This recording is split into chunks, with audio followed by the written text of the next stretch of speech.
लोकसभेचे विरोधी पक्षनेते खासदार राहुल गांधी यांनी परभणी येथील आंदोलनातील आंदोलक सोमनाथ सूर्यवंशी यांच्या न्यायालयीन कोठडीतील मृत्यूनंतर त्यांच्या कुटुंबियाची भेट घेतली। यावेळी राहुल गांधी यांनी सोमनाथ सूर्यवंशी हे दलित असल्याने त्यांची हत्या करण्यात आल्याचा आरोप केला आणि त्यावर आपली भूमिका स्पष्ट केली। राहुल गांधींच्या या आरोपावर प्रतिक्रिया व्यक्त करताना भाजप नेते खासदार अशोक चव्हाण म्हणाले की राहुल गांधींचे विधान अत्यंत चुकीचे आहे। त्यांचा हा आरोप पूर्णपणे राजकीय असून चौकशी होईपर्यंत कोणताही निष्कर्ष काढणे योग्य नाही। प्रत्येक घटनेची सखोल चौकशी केली पाहिजे आणि चौकशीपूर्वी निष्कर्ष काढणे उचित नाही। भेट घेत सांगितलंय की दलित असल्यामुळे त्याची हत्या झाली असा निष्कर्ष काढणं अतिशय चुकीचं आहे। त्यांचं जे वक्तव्य पूर्णपणे राजकीय आहे। एखादी घटना झाल्यानंतर त्याची पूर्णपणे त्याला इन्क्वायरी गठीत करण्यात आलेली आहे, चौकशीनंतर स्पष्ट होईल। परंतु कोणी व्यक्ती एका समाजाचा आहे म्हणून त्याची हत्या मुद्दामून केली गेली असा निष्कर्ष चौकशीच्या आधीच काढणं उचित नाही आहे। त्यांचा दौरा टोटली राजकीय होता आणि त्या राजकीय दौऱ्यामधून राजकारण करण्याचाच उद्देशाने हे स्टेटमेंट आहे, ते सत्यता अजिबात नाही। बीडमध्ये संतोष देशमुख ओबीसी आणि मराठ्यांनी तिथे धनंजय मुंडे देखील कृपया होणाऱ्या घटनेला कुठल्याही जातीचं स्वरूप न देता चौकशी अंती जे स्पष्ट होईल त्यातूनच निष्कर्ष काढता येईल।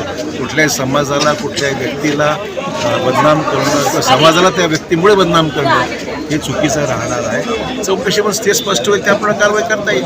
मुदतीवर काल म्हटले होते की उशीर मुद्दामून टाळत आहे की त्यांच्यामध्ये काही मंत्र्यांचे हात आहेत, त्याच्यामुळे टाळाटाळ कोणी सांगितलं बा कुठल्याही गोष्टीला आपण एखाद्या निष्कर्षाला चौकशी न करता येणं हे कितपत उचित आहे।